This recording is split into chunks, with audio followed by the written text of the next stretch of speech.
Hello students, last video में आपने पढ़ा था कि प्लांट किंगडम को कितने पार्ट में कैटेगराइज किया गया है।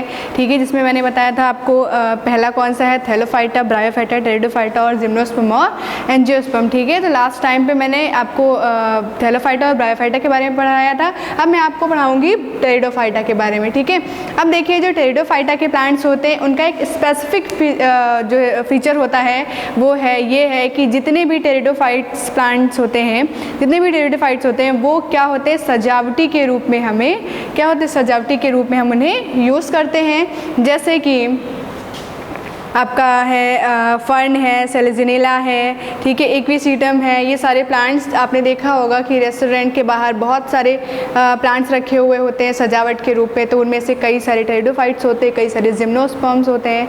ठीक है, आइए देखते हैं कि इनमें कौन कौन से लक्षण उपस्थित होते हैं। इनमें क्या होता है, वास्तविक जड़ तना पत्ती पाई जाती है। ठीक है, लेकिन इनमें जो है फ्लावर्स एब्सेंट होते हैं मोस्टली प्लांट्स। ठीक है, प्लांट्स में इनमें क्या होता है, सीड्स एब्सेंट होते हैं, मतलब बीज भी इसमें अनुपस्थित होते हैं। ठीक है, इसमें कैसा होता है, वेल डेवलप्ड वैस्कुलर सिस्टम या फिर well developed vascular tissues present होते हैं। वैस्कुलर टिश्यूज़ के बारे में मैंने बताया, इसमें जाइलम और फ्लेम पाए जाते हैं। जाइलम का कार्य क्या होता है, ये जल व खनिज पोषक तत्वों को प्लांट्स के पूरे शरीर में पहुंचाते हैं, और फ्लोएम का फंक्शन क्या होता है, ये भोज्य पदार्थों को सारे भागों तक ये पहुंचाते हैं। ठीक है, फिर आइए देखते हैं, इसमें आपका आता है हॉर्स सेल और फर्न आते हैं टेरिडोफाइट्स में। ठीक है, ये स्पोरोफाइट्स प्लांट्स होते हैं। स्पोरोफाइट्स का मतलब ये होता है बीजाणु उद्भिद, बीजाणु उद्भिद। ठीक है, इनमें क्या होते हैं, स्पोर्स बनते हैं, इस वजह से ये स्पोरोफाइट्स प्लांट्स कहलाते हैं। इनमें फ्लावर एंड सीड्स एब्सेंट होती है। ठीक है, इनमें पुष्प और बीज अनुपस्थित होते हैं, और इन्हें वानस्पतिक सर्प भी कहा जाता है। ठीक है, और इन्हें किस रूप में उपयोग करते हैं, सजावट के रूप में, खाद्य के रूप में, जीवाश्म ईंधन के रूप में। ठीक है, और आपका जीवनाशक के रूप में भी हम इसका उपयोग करते हैं। ठीक है, जैसे सेलेजिनेला, एक्विसीटम, फर्न और सेल्विनिया। ठीक है, ये किस में आते हैं, टेरिडोफाइट्स में आते हैं। इनमें क्या क्या नहीं होता है, वास्तविक जड़ तना तथा पत्ती प्रेजेंट होते हैं। ठीक है, होते हैं, और इनमें शीड और फ्लावर्स एब्सेंट होते हैं। ठीक है, इनमें जनन होता है, लैंगिक जनन भी होता है। ठीक है, और इन्हें सजावटी के रूप में उपयोग करते हैं, खाद्य के रूप में और जीवाश्म ईंधन के रूप में, और आपका जीवनाशक के रूप में इसका उपयोग करते हैं। फिर आइए आप देखते हैं जिम्नोस्पर्म। देखिए, जिम्नो का मतलब क्या होता है, जिम्नोस का मतलब होता है नॉन कवर्ड, और स्पर्म का मतलब होता है शीड। ठीक है, तो नॉन कवर्ड शीट जिसमें प्रेजेंट होती हैं वो प्लांट्स क्या कहलाते हैं, जिम्नोस्पर्म, मतलब कि जिन बीजों पर कोई भी आवरण नहीं होता है। ठीक है, वो किस में आते हैं, जिम्नोस्पर्म में। इसे हम हिंदी में कहते हैं अनावृत बीजी, अनावृत बीजी। ठीक है, जिन बीजों पर कोई आवरण प्रेजेंट नहीं होता है, उपस्थित नहीं होता है, वो किस में आते हैं, जिम्नोस्पर्म में। ठीक है, ये प्लांट्स कैसे होते हैं, दीज प्लांट्स आर पेरिनियल, मतलब कि बहुवर्षीय होते हैं, बहुत सालों तक रहते हैं। ऐसा नहीं होता कि एक ही सीजनल नहीं होते हैं, मतलब कि ये 6 महीने या फिर कुछ समय के लिए नहीं होते हैं, ये कई सालों तक होते हैं। इस वजह से इन्हें बहुवर्षीय में रखा गया है, या ये प्लांट्स बहुवर्षीय होते हैं जो कई सालों तक रहते हैं। इनमें क्या होता है, फ्रूट नहीं बनता है। ठीक है, मतलब फल का निर्माण इसमें नहीं होता है, और इनमें जो सेक्स ऑर्गन्स होते हैं वो कोन्स के स्ट्रक्चर्स में होते हैं। शंकु देखा है आपने, शंकु हिंदी में कहते हैं कोन्स को। ठीक है, तो जो इनके लैंगिक अंग हैं, ठीक है, लैंगिक अंग जो हैं इनमें ये कोन के स्ट्रक्चर्स के पाए जाते हैं। इनमें कौन कौन से प्लांट्स आते हैं, पाइनस है, साइकस है, एफिड्रा है। ठीक है, आपके स्कूल में भी ये देखिए, ये साइकस का प्लांट है, आपके स्कूल में लगा हुआ है, आप जब भी आए तो इसको देख लीजिएगा। ठीक है, ये इस टाइप का दिखता है। एक और इसका स्पेसिफिक फीचर होता है कि जितने भी प्लांट्स होते हैं जिम्नोस्पर्म, उनकी लीव्स कैसी होती है, इनका निडल लाइक स्ट्रक्चर, जब इसको टच करेंगे तो इस सुई की तरह आपको चुभेंगी। ठीक है, चाहे वो आपका पाइनस हो, चाहे वो साइकस हो, चाहे वो एफिड्रा हो, इनका एक स्पेसिफिक कैरेक्टर होता है कि इनके जो लीफ का स्ट्रक्चर होता है, मतलब जो पत्तियां होती हैं वो नुकीली होती हैं। ठीक है, जैसे ये पाइनस का पौधा है और ये आपका है साइकस का, कुछ साइकस के डिफरेंट टाइप के भी होते हैं और ये भी आपका साइकस, क्योंकि कई सारी प्रजातियां पाई जाती हैं। ये आपका एफिड्रा है, आप देख सकते हैं, ठीक है। और इनमें क्या होता है कि लैंगिक जनन होता है, ओके। फिर आप आते हैं हम एंजियोस्पर्म पे। एंजियोस्पर्म में क्या होता है, एंजियोस्पर्म को हम हिंदी में कहते हैं आवृत बीजी, आवृत बीजी, ठीक है। आवृत बीजी का मतलब क्या होता है, जिन बीजों पर आवरण पाया जाता है उन पौधों को किस में रखा गया, आवृत बीजी पौधों में रखा गया। एंजियोस्पर्म ये एक वर्षीय और बहुवर्षीय दोनों तरह के हो सकते हैं, ठीक है। इसमें और आपका एम्ब्रियो प्रेजेंट होता है, मतलब भ्रूण का निर्माण होता है। भ्रूण का मतलब क्या है, भ्रूण का मतलब आप लोग जानते हैं, भ्रूण का मतलब ये होता है कि जब मेल और फीमेल के गैमीट्स आपस में फर्टिलाइजेशन की क्रिया करते हैं तो उनसे उत्पन्न होता है जाइगोट। जाइगोट धीरे धीरे डेवलप हो जाता है और क्या बनाता है, भ्रूण का निर्माण करता है। भ्रूण से क्या बनता है, फल या किसी एक नए जीव का निर्माण होता है। जैसे कि अगर हम बात करें तो मादा युग्मक और ये आपका नर युग्मक,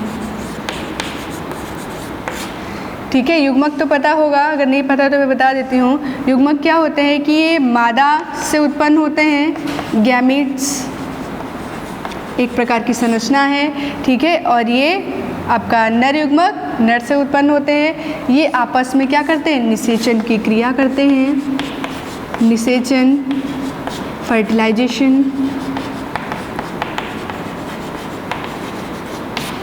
ठीक है। अगर हम मादा का मान लें, अगर हम प्लांट्स की बात करते हैं तो इसमें ओवम और इसमें आपका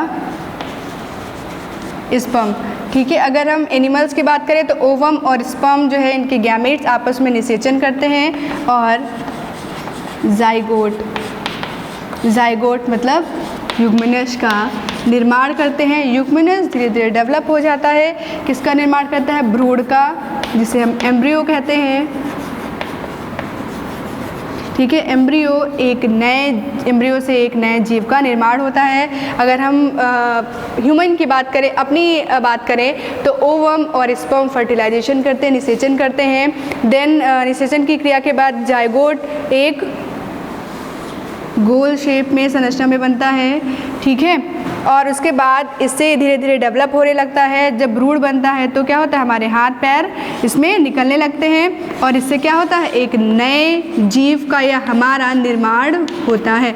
इस प्रकार से जो है ये जनन होता है, लैंगिक जनन, ठीक है। तो प्लांट्स में भी ऐसे ही होता है कि इनमें भ्रूण बनता है, फिर भ्रूण से फल बन जाते हैं, ठीक है, जिन्हें हम लोग खा लेते हैं। जैसे कि अगर हम बात करें, कई सारे फ्रूट्स ऐसे हैं कि उनके हम अलग अलग पार्ट्स खाते हैं। कुछ के पार्ट्स हम लोग पत्तियां खाते हैं किसी की, जैसे कि जितने भी वेजिटेबल्स हैं, पालक है, इनकी हम पत्तियां खाते हैं, ठीक है। अगर और फ्रूट्स या वेजिटेबल्स की बात करें, संतरा, ठीक है, संतरा में जो आपने देखा होगा, जो अंदर हम लोग फल बोलते हैं ना, ऐसे होता है वो, जो अंदर का पार्ट होता है संतरा के, ठीक है। तो ये हम लोग कौन सा पार्ट खाते हैं, भ्रूण को खाते हैं, ठीक है। इस भ्रूण या एम्ब्रियो के पार्ट को खाते हैं। ऐसे ही बहुत सारे वेजिटेबल्स है, कद्दू है और तरोई है, लौकी है, ठीक है। और इनमें क्या होता है कि कवर्ड शीट्स होती हैं। कवर्ड शीट्स का मतलब क्या होता है, बीज जो है फल के अंदर होते हैं। जैसे कि आपका पम्पकिन है ना, पम्पकिन आपने देखा है, उसके अंदर शीट्स पाई जाती हैं। तो शीट्स क्या हैं, कवर्ड हैं। तो एक ऐसे प्लांट्स किस में आते हैं, आपके आवृत बीजी में है, या फिर एंजियोस्पर्म में। आपने तरबूज देखा होगा, ठीक है, वाटरमेलन, अब ठीक है, तो उसके अंदर भी क्या होती है, शीट्स होती है। शीट्स इसके अंदर है, इसका मतलब शीट्स कवर्ड है। तो किस में आते हैं, एंजियोस्पर्म में। क्लियर। आइए देखते हैं। और आफ्टर फर्टिलाइजेशन जो है ये क्या होते हैं, ओवरी किसमें चेंज हो जाती है, फ्रूट में, ठीक है। वो भी हमने आपको बताया है, ठीक है। इसमें कवर्ड सीड्स होती हैं। फिर आता है आपका एंजियोस्पर्म को 2 पार्ट्स में डिवाइड कर दिया गया है।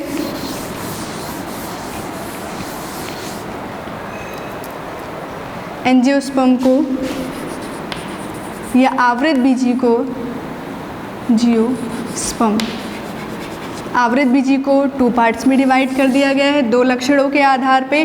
पहला मोनोकोटिलिडॉन्स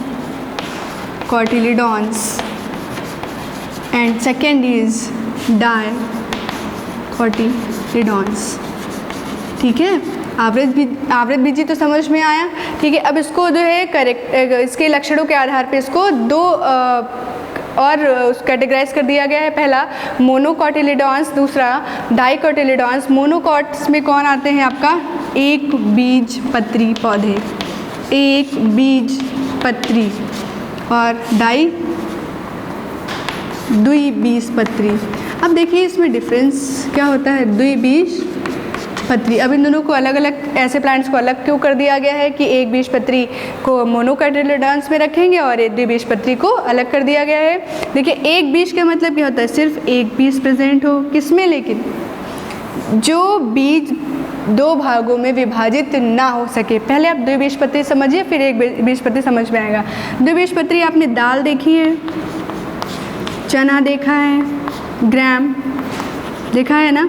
देखिए क्या होते हैं, जब हम दाल को देखते हैं तो ये 2 शीट्स में डिवाइड हो जाती हैं। ठीक है, डिवाइड हो जाती हैं, शीट्स अलग अलग हो जाती है। तो जिनकी शीट्स 2 पार्ट में विभाजित होती हैं उन्हें हम उन्हें हम किस प्लांट्स में रखते हैं, द्विबीजपत्री पौधों में रखते हैं। मतलब कि द्विबीज उसमें बराबर भागों में विभाजित हो जाते हैं। जैसे चना है, मटर है, आपने देखा ही होगा। ठीक है, ये 2 पार्ट्स में डिवाइड हो जाती हैं या होते हैं। और एक बीजपत्री जो पौधे होते हैं इनमें सिर्फ सिंगल शीड होती है, ये 2 भाग में विभाजित नहीं हो पाती। जैसे कि गेहूँ है, आप कहेंगे कि अगर गेहूं में ही ऐसे पार्ट बना होता है तो वो सिर्फ बना होता है, वो 2 पार्ट में डिवाइड नहीं हो सकता है।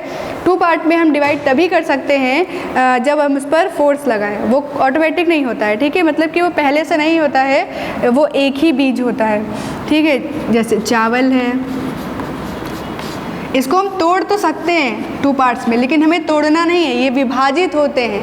ठीक है, तो जिनके बीज 2 भागों में विभाजित होते हैं, बराबर भागों में, वो किस में आते हैं, द्विबीजपत्री पौधों में आते हैं। और जिनके बीज जो है सिर्फ सिंगल होते हैं, किसी भी भाग में विभाजित नहीं होते हैं, वो एक बीजपत्री में आते हैं। जैसे चावल है, गेहूँ है, मक्का है ना, ये सब ऐसे कैटेगराइज कर दिया गया है। ठीक है, आपको फिर हम बताएंगे नेक्स्ट वीडियो में कि मोनोकॉट और डाइकॉट में डिफरेंस क्या होता है और हम पूरी प्लांट्स की लाइफ साइकिल कैसे होती है। Thank you class.